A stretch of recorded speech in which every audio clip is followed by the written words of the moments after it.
Well, welcome back to the Product Biz Podcast. Today we have a very special guest with us, Miss Theresa from Farm Girl Candle Company. And she is here today because we run this really amazing award process in the mastermind and also in regular Product Biz Academy, which is called the Breakthrough of the Year. So this is where, in Teresa's instance, all members of the PBA mastermind shared their breakthrough for the 2025 year, and the entire PBA community got to vote on who they were most inspired by in their videos. And we had 13 mastermind members, 9 video submissions, and Teresa was voted our winner. So one of the perks that she gets of winning is this opportunity to share her story more fully because she obviously inspired so many people with her 2025 year and how she shifted and how she grew. So now it's our time to dive in and hear more from Teresa. So congratulations, Teresa, and welcome to the show. Thank you very much. Okay, so we're going to start with the basics. Tell us what your business is, what you make, and I'm going to pick and probe based on what you say, and we'll go from Okay. I am Theresa Davis, a Farm Girl Candle Company. I am based in Monroe, Washington, in the Pacific Northwest. I make soy candles. And I started business in 2020 as I didn't start a business. I really just started candles for myself due to autoimmune issues, and I wanted a more non-toxic item in my home.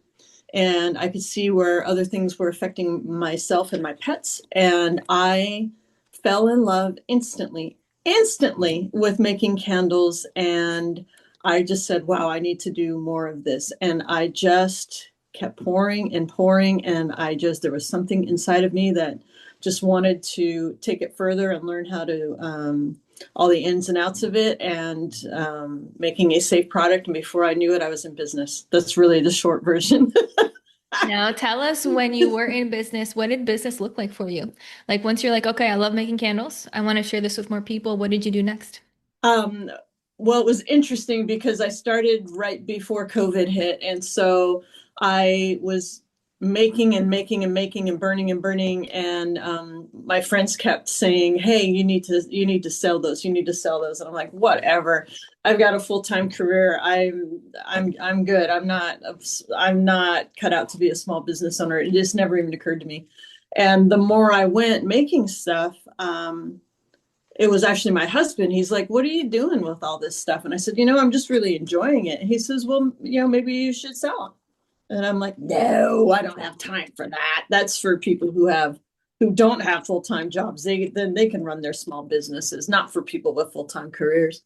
But it was kind of nestled in the back of my mind. And there was a little voice back there that said, you could do this. You might like it. You might enjoy it. And then COVID hit, and then I was an essential employee, so I was going to work, and it was just a weird time. And working for government, so there's different mandates. Couldn't see my coworkers, couldn't mix. There was only 2 of us on deck at a time, and had to work by yourself, and yeah, that's fine. It was fine, but all of a sudden nobody could go anywhere, and everybody's like, I want candles, I want candles, I want candles. And so I made sure that they were safe. I made sure I tested. I took my time with it, and I just kind of, okay, well, there's not much going on. I have time to focus on making these safe and making sure that these are correct. And so I did that. And then about, I would say, Mother's Day, maybe a little bit before that, my favorite coffee stand, which was still open because the coffee stands were open here. The owner said, hey, I want a label on those. I want a wholesale deal, and we'll put them on the windowsill and see what happens. And I'm like, oh, and I had to ask her, how do you wholesale? Because I didn't know. And so she gave me a few pointers, and I got on YouTube, and lo and behold, I watched a video of a local candle maker, and he had all these different videos. Wholesaling was one of them. And so did it, got the label, got it on there, and we sold tons of them. And all of a sudden I was like, I'm a small business owner. I'm a candle maker. And the feeling inside of, wow, look at you. and how much fun it was to realize that my candles were in people's houses. That was the big thing. I'm like, people want my candle in their house burning. That was such a weird feeling for me. I really loved it. That's amazing. Now tell me, when you were selling right when COVID hit, was it primarily word of mouth? Was it Yeah, families and friends, and then they would either like pick it up safely or you would ship it or whatever, or were you selling online in any other capacity? I was not selling online. I was strictly word of mouth, and they were literally coming up to the porch, to the house, and wholesale through the coffee stand. I was so excited about one coffee stand that I thought, well, what if I'm at two of them? And so I remember asking her permission to go to other coffee stands. And she's like, girlfriend, you're the small business owner. You go where you want. And I'm like, okay, I just didn't want to make you mad or anything. She's like, no, I'm a small business owner too. I get it. Go, do it. So I went and got three or four more coffee stands right off the bat. So my start is in coffee stands at wholesale, and where people can pick them up off the windowsill.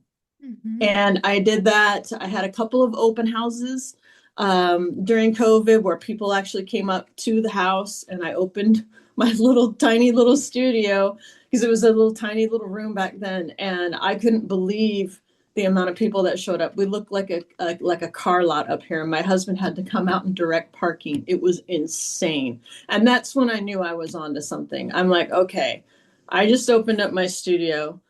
I just made $6,000 in one day. $6,000 in cash right before Mother's Day during COVID, masks and all. And I'm like, okay, I'm going. And I took that money. I went and got insurance, and I went and got a lawyer and did my LLC right away. Beautiful. And then I thought about selling online.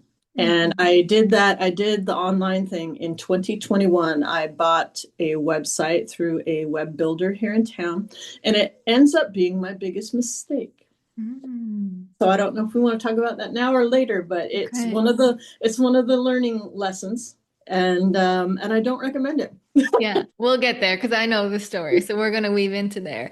But But I did before we that. get there, tell me, Yeah. so you got your website, how were things going? And then you also started to sell at markets. Is that right? Once markets started to open up in that year. Yes. Tell us So about that. yes. So I knew, and I told myself, okay, this is great. COVID's great. But the big test comes when things start opening up again. You may not be the greatest thing on the block, and you're going to have to do some work. And so when stores are open, that's a whole different ball game. So I kind of had myself prepped for that. I guess, I don't know, maybe because I'm older and I've been around the block a few times, I thought, no, you just there's going to be some work involved. And sure enough, there was. And I went from getting a website. I started markets. I didn't want to do markets originally, and I didn't start markets until 2022. And that's when I realized, okay, the website's here. It's not working like I thought I would. I fell victim to the build it and they will come, because that's what they sold me. And that didn't work. So I'm like, okay. And so I thought, well, I'll do some markets. And I got a real learning lesson in markets because there were a lot of candle makers at that time, hard to get in. I was like, wow. So it was very humbling. I was like, okay. So I did a couple more shows for myself, and I had people come. I had some repeat customers, but nothing like a real show would be, and nothing like it was in COVID. So I thought, okay, let's just do some markets. So I did a couple markets in 2022 and did okay. 2023 was better. I had a great market year, and that's the year that I made some good money. Good. Now then, what shifted after that? Because tell me why things shifted, when things shifted, and your decision to join PBA. Because I believe you joined in January of 2025. Is that I right? actually joined in 2024. Okay, It's in the January October. of 20, okay, October. Okay, okay. October. I knew it was close Yeah, to the 2025. yeah. So tell me what happened. You had a really good market season. Then what happened and what led you to sign up for PBA? 2023 was a great year. 2024 started, and I thought, okay, well, markets are great, but they're a lot of work, and there's a lot of weight, a lot of setup, a lot of everything. And I thought, So I kept going with the online thing and the website thing. I kept busting through and trying to get that. And then it was coming to terms with, okay, I have my social media, but I'm not really good at it. I hadn't done any email. I hadn't done any of that. And it was the reality of running a business was getting to me, the little ins and outs in the organization. And the main thing, and this will relate to people that are my age or close to it, I have to be honest, 2023 and 24 came, menopause hit really, really like bam, bam. The real thing is here. We're going through it. And what came out of that was a lot of physical pain and ADHD diagnosis. Mm-hmm. Oh my God. I knew I was different and I knew I had things that I needed to do.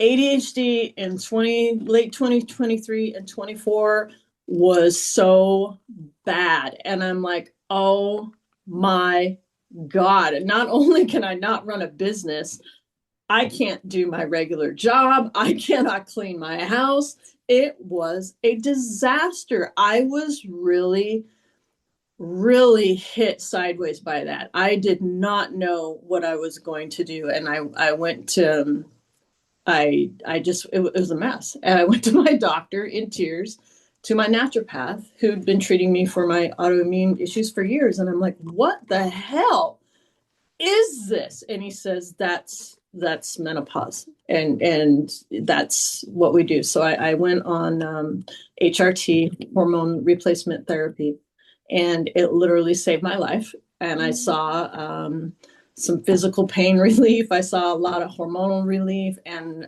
the fog lifted. And I thought, okay, I still have ADHD and I have it really bad, but I can kind of see my way out of here if I have help.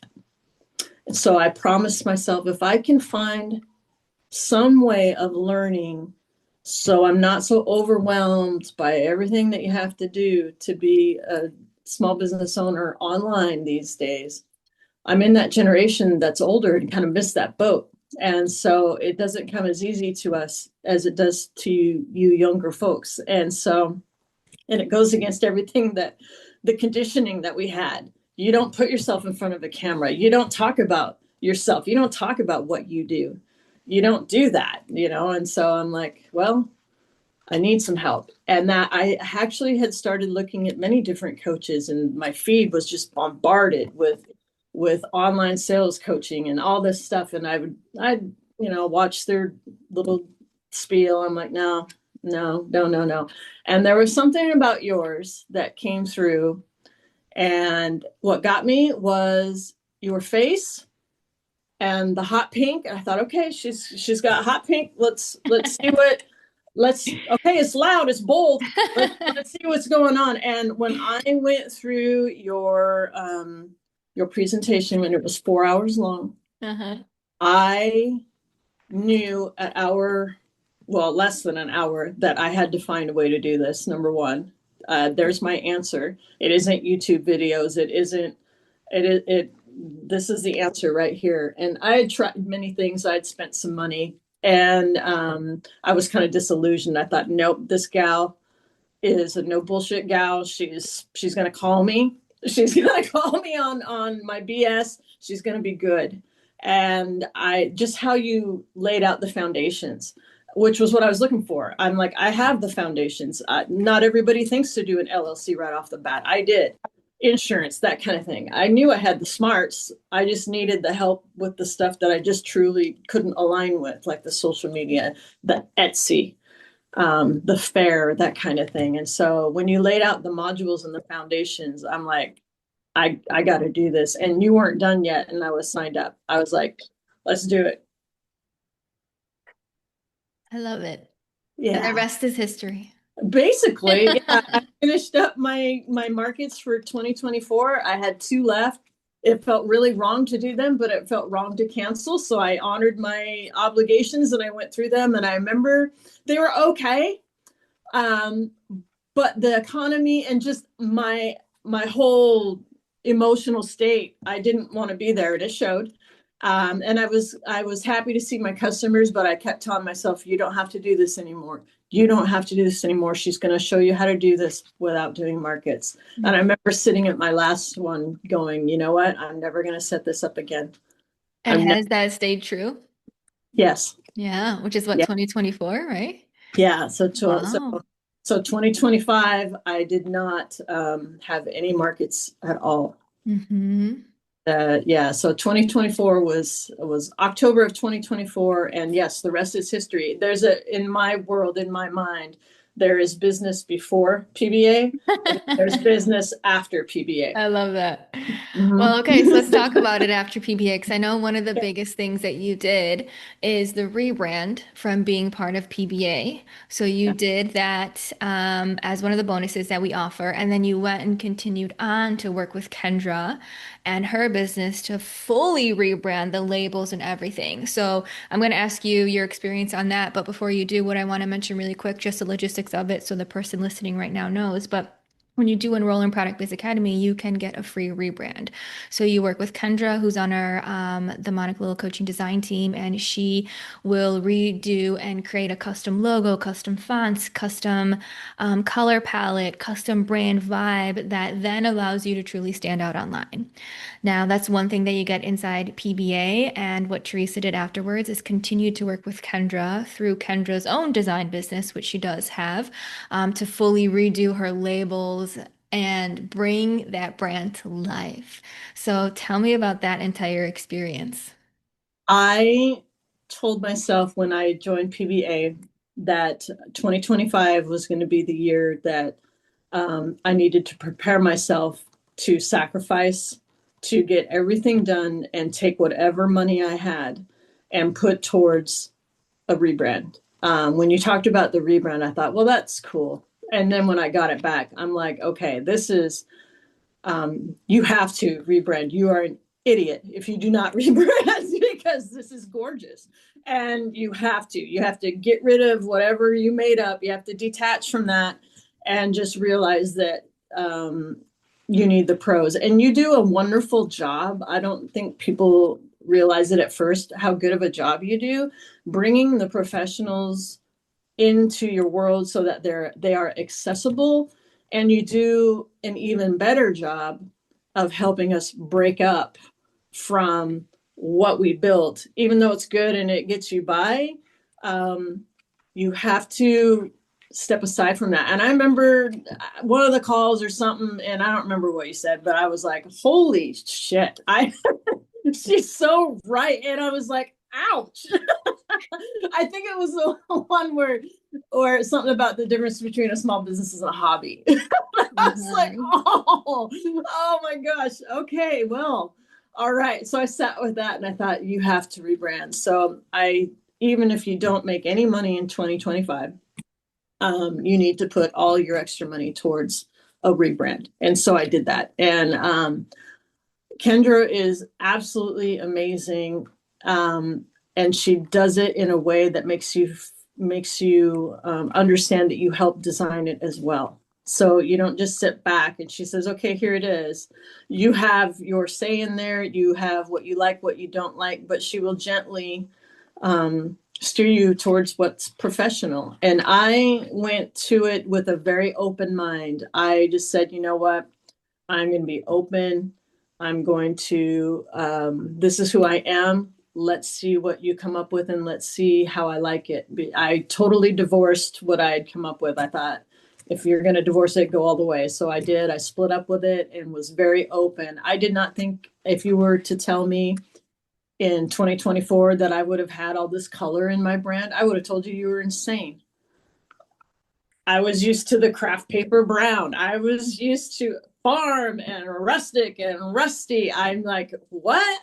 Shades of pink, green? Are you kidding me? And I just couldn't see past brown. And so it was amazing. The biggest thing I did um, that I know is expensive to a lot of people and they don't think it's very important is I did her strategy call.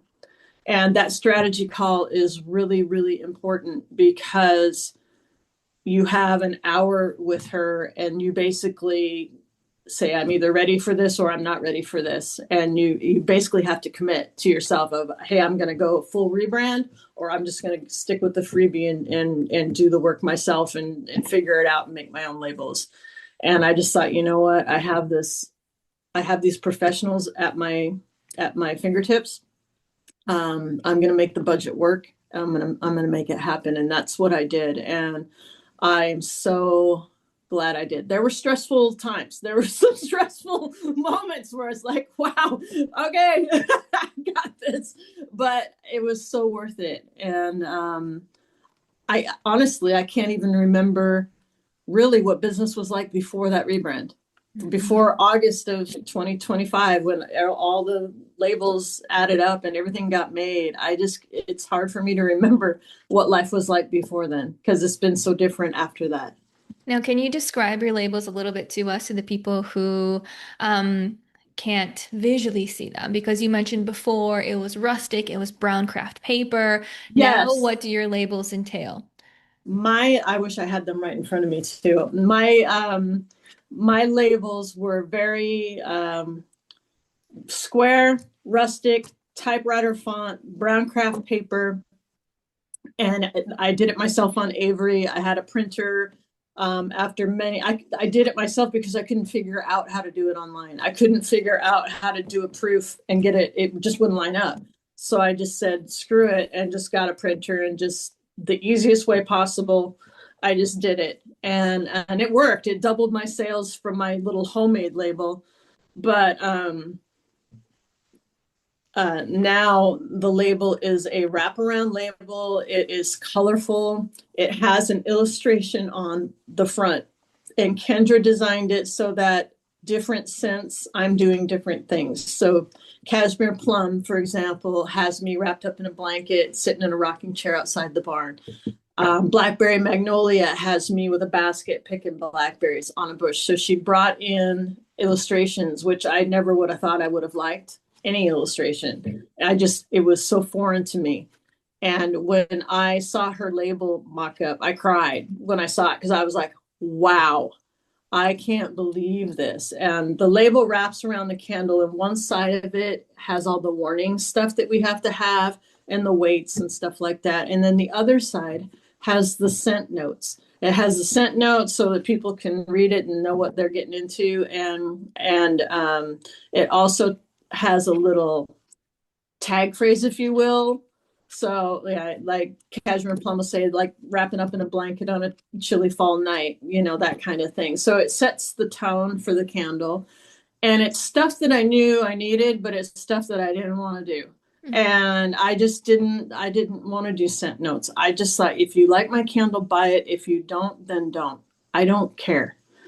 So I didn't want to mess with that stuff. But having her do that, I was like, oh wow, this looks like it's made like somebody made this in a studio. It doesn't look like my kitchen. And so that was a real wake up call. Seeing those labels is like, oh wow, okay. And it makes you step up. You have to step up mentally. It's like, okay, I've got these labels. Now I got to live up to them. Now you got to live up to it, because this isn't just a part-time thing. Oh, whatever. No, if you're going to invest this kind of money into this, you need to go all in. You're done messing around with this. You are sacrificing your free time. You are doing this. You are making this go. And that was so exciting to me. It was a challenge. I knew I could do it. I knew it was going to be hard. I knew there was going to be times where I was like, nope, I'm not doing this anymore. But I thought, what else am I doing? What else am I doing? This is great. And I'm so in love with my brand. I've always been proud of myself. I've always been proud of what I've accomplished, but now it's like, I am a small business owner.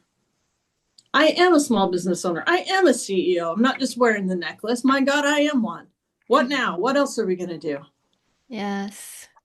Absolutely. And that's something that I truly believe is your branding will evolve in different phases of your business. Yes. We all start with most of us start with the DIY branding, and that's great. That Yeah. will work. Oh, That you have. will hold us over. Yes. But then there's going to be a certain extent where things start to plateau. And then it's like, okay, your branding has to evolve as your business evolves. Mhm. So you laid that incredible upgrade, that new foundation, which was so amazing to see. And then when we talk about 2025, you came to PBA Live in March, our in-person event for PBA members. And then you had the opportunity to enroll in the PBA Mastermind. So, PBA in total is a group of 300 small business owners, and the PBA Mastermind in 2025 was a group of 13 small business owners. So, the main difference maker with the Mastermind is much smaller group, more touch points. You really get to know the people in the Mastermind with you, and you really get to grow together. So, take us back to that moment where when you heard about the Mastermind, you were deciding if to join, what was going through your head and what led you to that decision? It was really amazing because I was fresh off PBA Live, which, for anyone that knows me, I just don't jump on a plane and go anywhere to see anybody. So I'm a real private person. So for me to tell my husband, hey, I'm going to PBA Live, I'm going to meet people I'd never met, and I'm going to be there for 3 days during the week. Peace out. I'm going. And it was life changing. And I was on such a high coming back from that I came home and I was in my office here. And I remember putting myself on camera because that was a big thing that we talked about during that time. And I hadn't really made reels where I was talking into the camera much. And so I thought, I'm going to come back and I'm going to do a talking head video. And so I did that. And I was talking all about it, how excited I was. And I was just amazed. And I was sitting here and I had all my kind of notes and I was trying to make cohesiveness of what I wanted to work on next. And I was going through my email and that email came through because it was like the next day after we came home. And I went, oh my God. And then I thought, oh, well, I didn't think that this was opening for a while, because I remember telling you my goal was to try and get smart enough to join the mastermind. And I thought, here's my opportunity. Wow. Okay. We're still in the middle of all this rebrand and all this labels, and I did not hesitate. I just went, you know what? I'm going to do it. And I did it. And I remember going into the house because I needed to tell my husband what I had signed up for and I needed lunch and stuff. So I was just going in there and I was terrified and I was so proud of myself and so happy. And anyone who's been through grief will understand sometimes it takes a long time before you feel those moments where you're truly happy, where your things aren't tinged with grief. And it's just one of those weird moments. I remember going inside and feeling this peace that I had not felt since my mom had passed. And my mom's been gone for 15 years. And I'm a happy person. I have a beautiful, blessed life. My life is good. But there was just something about the peace that I felt. I could hear my mom going, that's my girl. Yeah, you do that. You belong with you. Get in there and go. And I was absolutely on cloud nine. I was absolutely freaking terrified. And I thought, no, this is the biggest level up in the world. So why You were want you to level up, terrified? it's the level up. I was terrified because I knew that some of the girls in there, some of the ladies in there were far more ahead of me. I knew like ladies like Daisy who had already established and had six figures and had been in there a couple of years. I thought, whew, I'm coming in here pretty cold compared to some of these ladies. And I didn't know who all was in it, but I knew Daisy was. And Daisy was kind of my benchmark of like, wow, she's light years. She was my inspiration. And when I first joined PB, I was like, oh my gosh, her and Whitney and Kelly, I'm like, look at these gals. And so I was terrified. I'm like, I'm going to be in this Zoom meeting. And what if I don't know how many people are there. And what if they're all like Daisy and then there's just me. And I thought, you have to do it. You have to do it. And Mhm. it was the single best decision, even more than joining PBA, which I love PBA and it's kept me very structured and I love it. The mastermind is everything. Okay, tell us more. Everything. The Tell us, master, like, is it the community? yeah, I mean, we had our mastermind in-person event, which was much smaller. It was about 11 of us, 10 of us there. So tell us more yeah. about what was so impactful for you. What has been so impactful about Mastermind for me is the ladies that are far ahead of you. It doesn't matter. Number one, they don't act like it. Number two, they are very welcoming. They're very kind. They're very much your cheerleader of, hey, you'll get here. You'll get here. You're doing good. You're doing great. These ladies have already been through the rebrand. They've already had their labels. And so when I got my labels, everybody was excited. Everybody's like, no, that's great. That's fantastic. Go, go, go, go, go. And that community is absolutely amazing.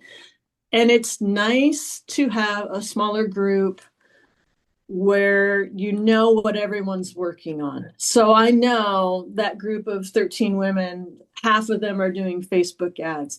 There's a couple that are focusing on Etsy. There's a couple that are focusing on Fair. And I'm doing a little bit of everything at any given time because that's how my brain works. So I'm like, okay, I have this person to look for Facebook ads. I have this person to follow on their Etsy.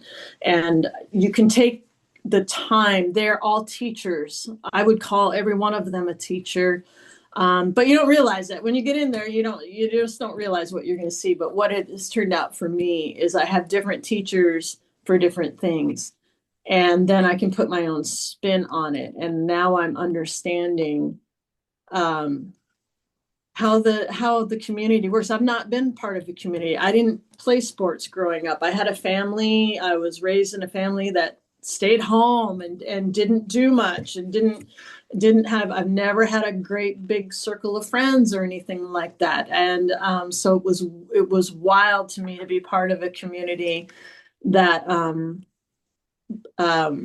levels up and brings everybody with. Everybody's there together, rising up at the same time, if that makes any sense. They're different levels, but everyone's a big group and we're all just rising, rising, rising. Yeah. Now tell us about the Mastermind in-person event because in March of 2025, you came to PBA Live, which is all PBA members. We had about 50 people, Scottsdale, Arizona. And then if you're part of the Mastermind, we do another 2-day event. This was in October of 2025, just for Mastermind members only. So there was 11 of us. We all shared an Airbnb. We had 2 days of reflection and brainstorming. So just talk through what that experience was like. It was so emotional and fulfilling. I felt this way in March too, where people are kind of in the same boat. People have the same worries, people have the same fears. And that was a breakthrough. Mastermind was even more of a breakthrough because there's less of us. The stakes are a little bit higher because you're dealing with more revenue and more decision making. Like now some of these ladies are living and breathing these businesses 24/7. This isn't a part-time thing. This is their life, and it affects their kids. It affects their husbands, their spouses. And to hear the stories of how they're trying and making it work, how they're balancing those big things, makes you realize that we're all kind of the same. We might have different pressure points, but we're all the same when it comes to balancing everything. And that was my biggest takeaway. Besides being starstruck at meeting everybody in person, it was amazing. And, I really felt like I belonged at the table, which when I first joined, I thought, well, I'm way behind. I'm not sure I'd belong at this table, but it was interesting to be there in person and actually have something to contribute and know that it was welcomed with open arms. And even though I was a little bit behind them, they were so thoughtful and grateful and very helpful to introduce things that they were now fully versed in. Things like Chat GPT. And I'm like, I had not even touched it. And I thought, oh my gosh, that's just a foreign concept to me. And they're like, no, it's really easy. Let me show you it. Blah, blah, blah, blah, blah, blah. And so we had late nights talking about things like that and things that worked for them, things that didn't work for them, photo shoots, that kind of, just talking about the big ticket items that you spend money on and what they found worked for them, what they found didn't work for them. And it made things a lot easier to kind of navigate coming home from that. I'm like, okay, now where does my money go? How do I want this photo shoot to look?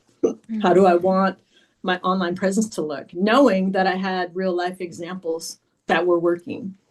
And they make it not, they made me, the ladies made me not afraid to tackle the next big thing. Good. So, Yeah, because they're tackling it.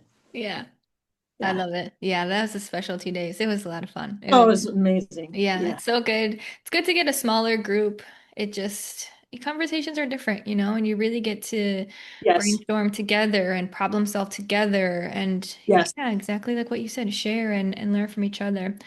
Now, tell me a little bit about what happened for you in business in 2025. Like, how were sales? How were things? What did you focus on? What did you do? How did you grow? Tell me about that. I focused on my social media presence because that was my big albatross. And so I really wanted to get better at that. And it's by no means perfect, but I'm a lot better at that. I had made the deal that I didn't care what kind of sales came, if any. I just wanted to focus on building the foundation blocks that I needed to make PBA and my business work to six figures. My goal always is for PBA for me is six figures, six figures, six figures. And it may take me years to do that. It doesn't matter. Six figures, six figures. And I really focused on, I had a kind of a wobbly time there about February, March, April. I was like, whoo, imposter syndrome, and just like, oh my gosh, this is a lot. Can I really do this? I don't know. And I remember coming to a call crying, and you guys are like, you got this. We've all been there. You got this.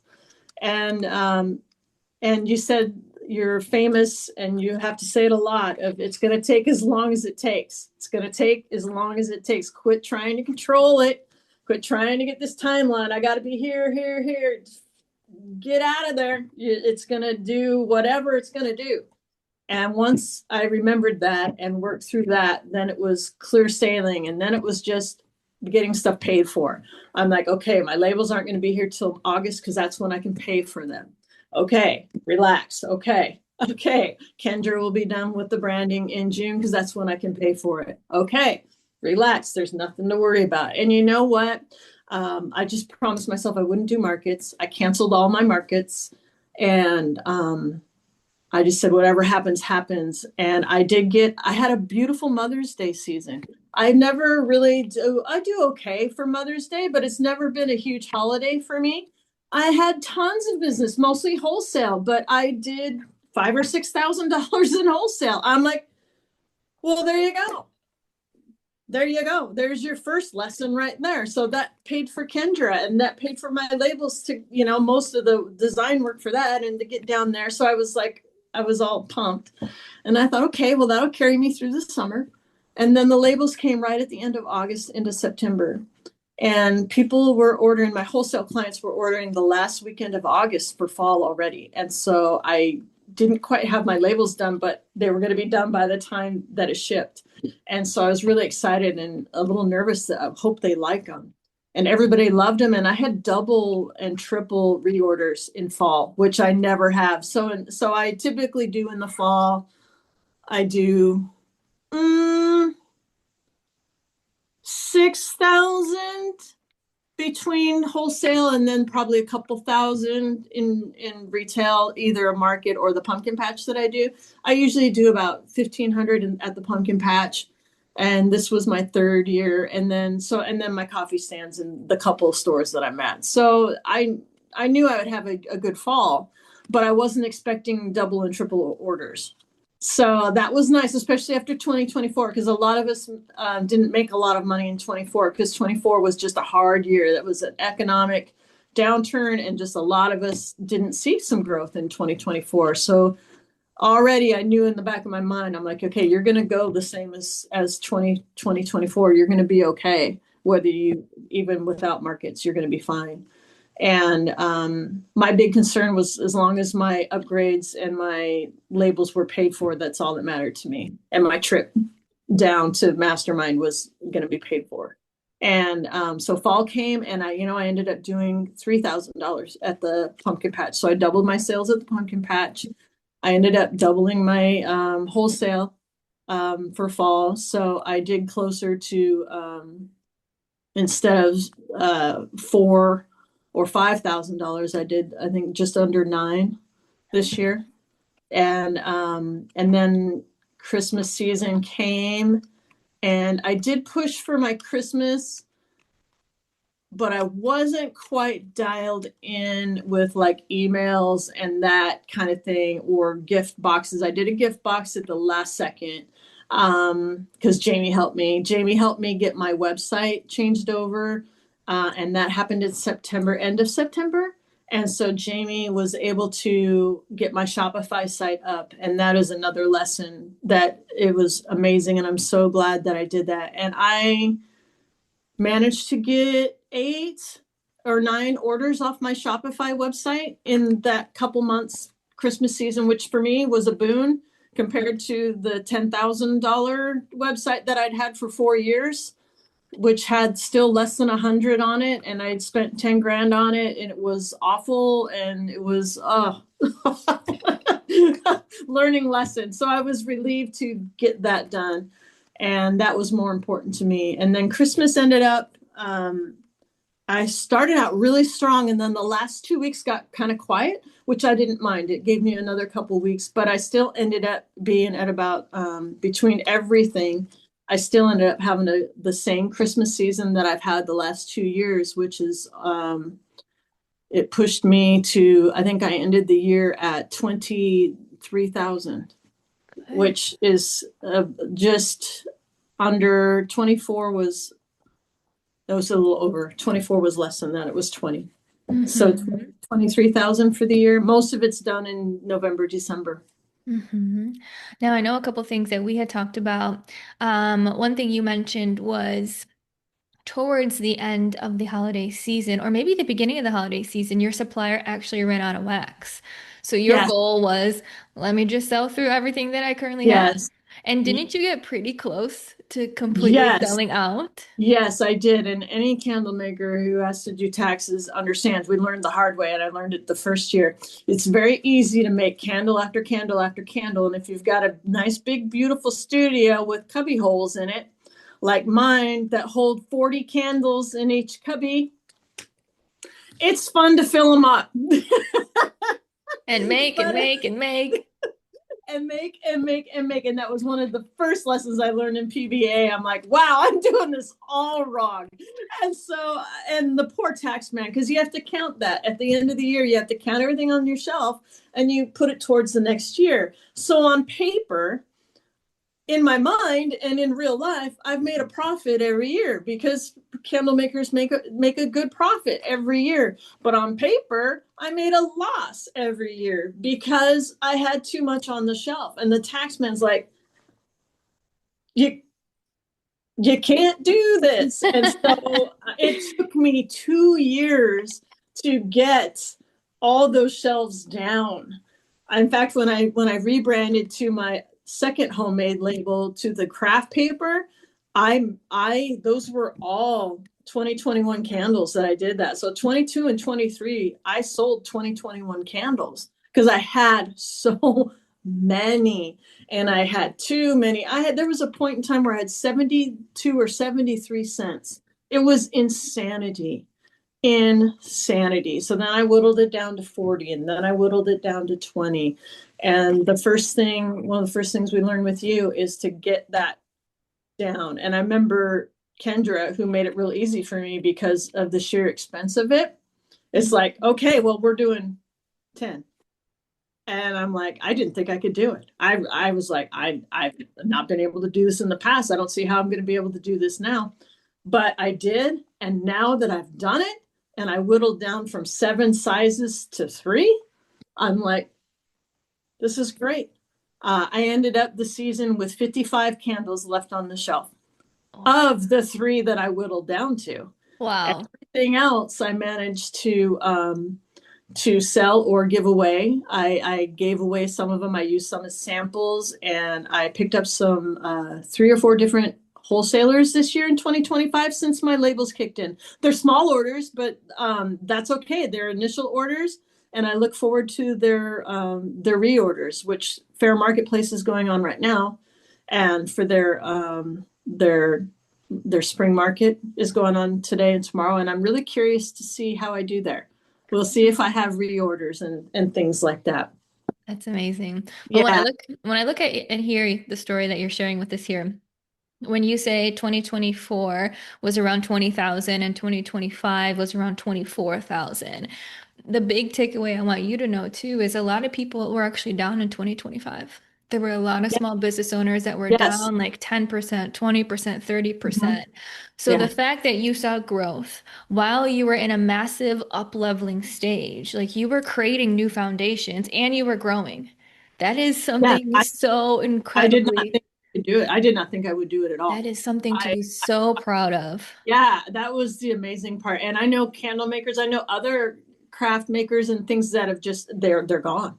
They're like, you know what, I can't take it. It's been 4 years, it's been 5 years, I can't do it anymore. And they've closed up shop. And I'm like, no, no, no, no. But at the same time, I get it. I totally understand. And if I had not found PBA, I know I would still be open because I'm just too resilient. But I would not be doing business right, and I would be on the verge of closing. The only thing it would be an open door with candles on the shelf sitting there. It would be stagnant. We'll put it that way because I cannot close the door. I cannot do it.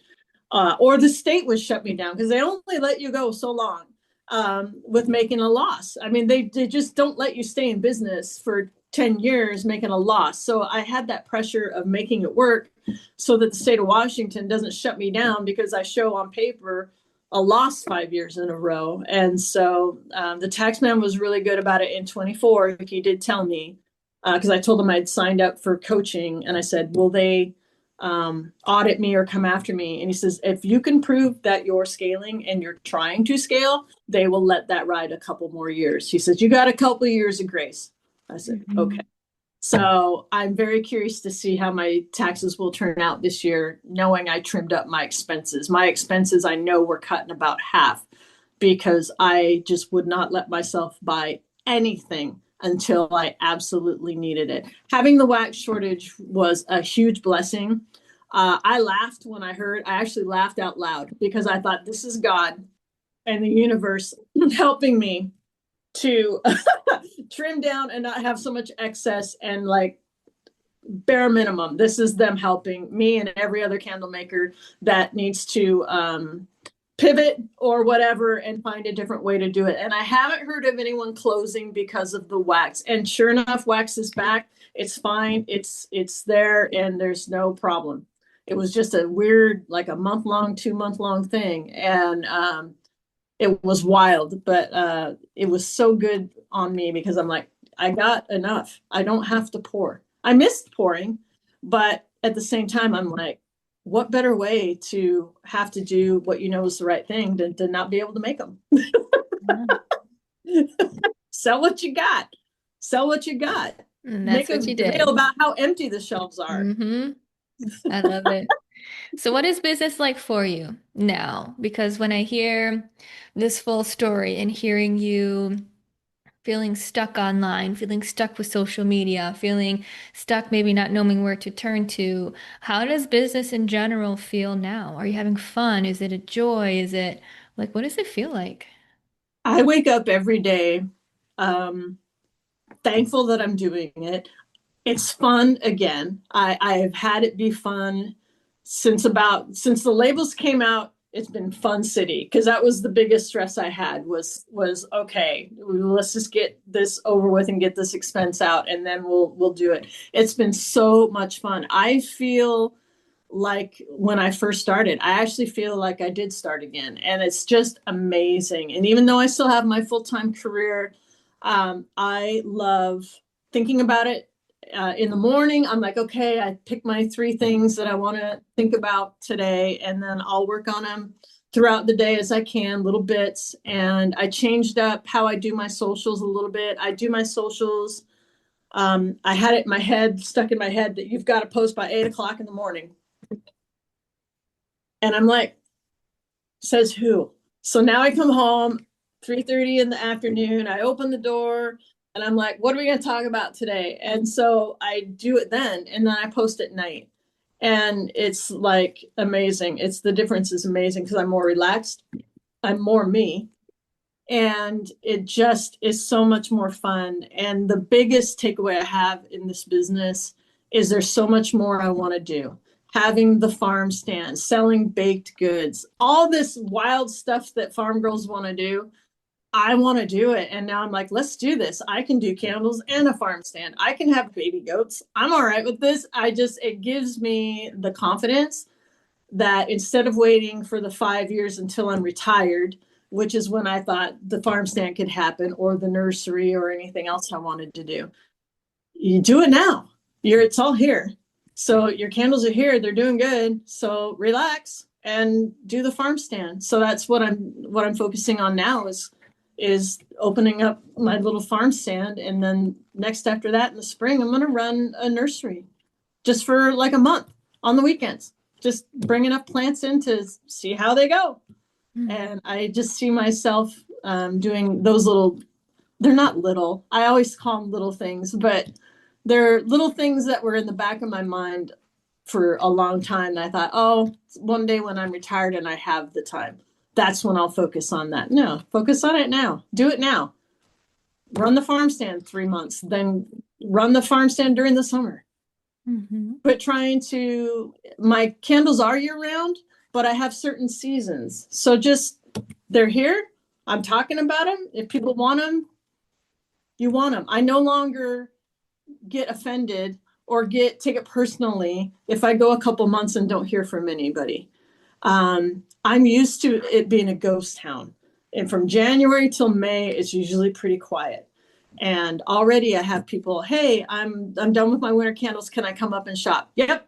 So I have a lady coming this Saturday. I could fit her in. She's coming up. It's going to be a nice little visit. I'm excited. So people, they know to call. They know to say, hey, okay, where can we come up? Or hey, what's your website again? And so people know the website. People are ordering off Etsy. I've gotten 8 or 10 orders on Etsy. I'm going to turn my Etsy in for audit. I'm going to turn in my fair for audit through PBA so they can get looked at. So I know that they're as good as they can be. And then I'm going to relax on that and just let them work. And I'd like to branch into digital product. I'd like to branch into the farm stand and into nursery for a month or two and see how that goes. And I will always have candles. I built this knowing I was going to make candles and run this business until I didn't want to do it anymore, whether that be 80 years old or 85 or death or at retirement. If I hang it up and say, you know what, I'm done and I'm going to go travel, then I hand it off to somebody, but it's not going anywhere. Mm-hmm.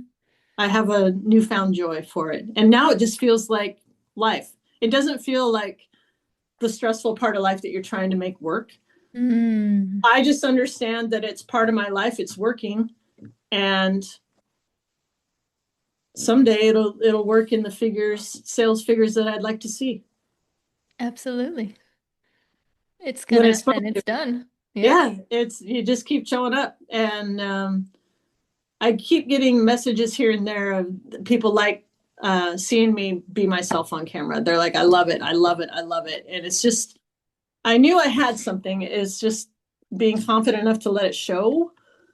Being so private, it's hard for me to just, hey, here I am. The fear of being visible has been the biggest takeaway this year. I love it. And now it's like, okay, well, what else? What else can we do? Um, and I'd like to, I don't know that I'd like to coach people. I don't know if I have that kind of personality, but I know this, I would like to be a cheerleader. I like being people's cheerleaders. That appeals to me.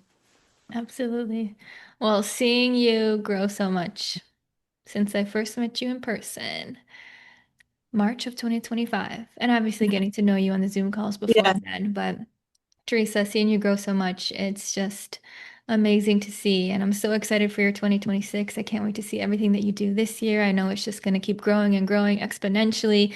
You've created this new foundation. You've put so much time and energy and love and passion and work into it. So, so excited for you. So proud of you. And thank you Thank for being you. here and sharing your story. Before we wrap up, share your Instagram and your website so people can follow you and learn more about your beautiful candles. My website is www.farmgirlcandlecompany.com, and company all the way spelled out, not Candle Co., because there's a couple of us that run with the same name. And so it's Farm Girl Candle Company all the way spelled out.com. And same with Instagram, it is Farm Girl Candle Company. And Amazing. at Farm Girl Candle Company, and you will see me and my animals. And I try to do enough um, posts on there that you see my face, so you know it's me. Absolutely. Well, we'll link that in the show notes so people can easily find you. Thank you so much for Teresa for sharing your story with us, and thank you for tuning in to this episode of the Product Biz Podcast. Thank you for having me. It's been just a dream come true. Never in my wildest dreams. So it's amazing. Thank you so much.